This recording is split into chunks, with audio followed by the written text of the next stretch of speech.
Okay, there's the car.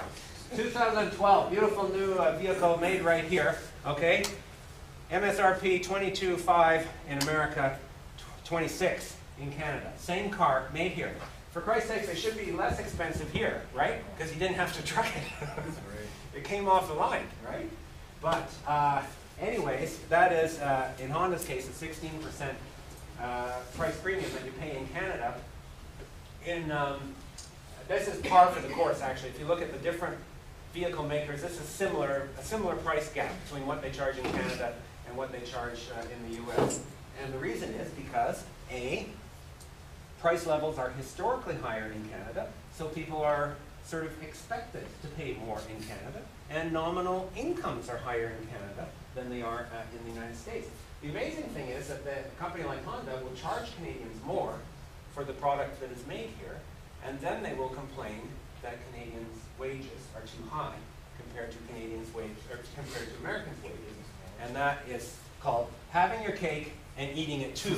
Okay? Because the fact they charge more for their product here, just like everyone else does, okay, is one of the reasons we need a higher nominal wage just to have the same standard of living that you would have in the US. If you look across everything that we produce and everything that we buy, on average, a basket of goods that costs $100 in America costs $123 in Canada. On average, prices are 23% higher here than they are in America. So if you're going to compare real wage costs, you can't just look at the number in dollars per hour and assume the exchange rate is at par, so we'll compare apples to apples. In fact, it's apples to oranges, because the Americans who get their wage are paying $100 for stuff that we would have to pay $123 for. And that's why nominal prices across the gamut, including nominal wages, have to be higher in Canada than they are in America. And that's why the fair value for our exchange rate should be about 81 cents US. When the exchange rate was 81 cents US, then $1 in Canada would buy the same stuff, the same real stuff, as 81 cents in America. There'd be no incentive for us to cross the border to shop in the US, and there'd be no incentive for Americans to come up here to shop either. It would be kind of a balance. When the dollar is higher, the incentive is to leave Canada, including shoppers, but including companies. When the dollar is lower, the incentive is to come to Canada. That was when our dollar was 60 or 70 cents. Americans would come here to go shopping on the weekend, right? And then the flow reversed as the dollar got so high. So the reason our dollar is so high has nothing to do with us again.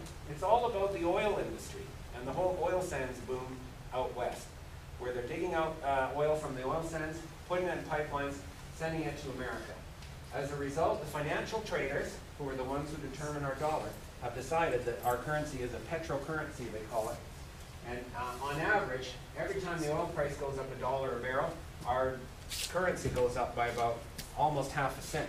And that is a very tight relationship. You'll know that if you read the financial pages. People tend to think the Canadian dollar follows the oil price. But at par, we're about 25% above purchasing power parity, which means everything that we produce looks 25% more expensive than it actually is. In terms of the auto industry, including assembly and parts, the cost of this inflated currency is huge, about $3.7 billion a year. It's like the government imposed a tax on the whole auto industry and said everything that you do is going to be $3.7 billion more expensive than it should be because of the inflated value of our currency. And the reality is, even if our wages look expensive, when you convert them with the exchange rate at par, our real wages in terms of what we can buy with that money are lower than in other countries, including in the US. We can do this experiment right now, comparing Alliston to Marystown, okay? I'll pull up my calculator here. So the top rate here is 31, am I right? Is that roughly it? Okay. For production. Top rate for a permanent production worker, let's call it about 31. Okay. I'm going to the calculator. Okay. Who knows what the current top production rate is at Marystown? 26. Okay? Marysville, sorry. Marysville, Marystown, whatever. Mary, whatever. Okay. Marysville, Ohio, top production rate around 26, 27. versus 31 here. So, have you heard the argument that Canadian Honda workers are too expensive? Has the company said that? And that's why you're getting 10 cents an hour, that's why your bonus is cut, that's why you had the wage freeze. So what we'll do is we'll take the $31, which I just closed the calculator, well done. This is why I am the PhD economist at the union's office in the research department, because I can take $31 and divide it by 1.23. I hope this works. And the answer is 25.20. Okay? So 25.20. Everything that is paid in Canada is defleet by 23% because everything you buy is 23% more expensive than everything the worker in Marysville buys. Okay? So the real wage of Honda, this is the top rate, never mind the temporary fee. The real wage of the top rate in equivalent US dollar terms, as if you were paying US prices, the equivalent is $25.20. So your wage is actually lower than the wage in Marysville because of the distorting effect of the dollar. If the dollar was at purchasing power parity, then you would take your 31 top rate, multiply it by the exchange rate, which would be 81 cents, and that's exactly what you get.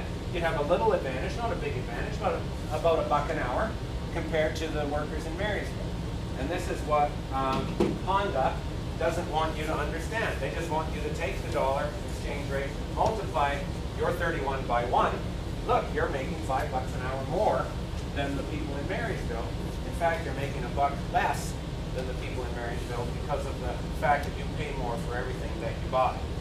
And that's where the argument that we are priced ourselves out of business in Canada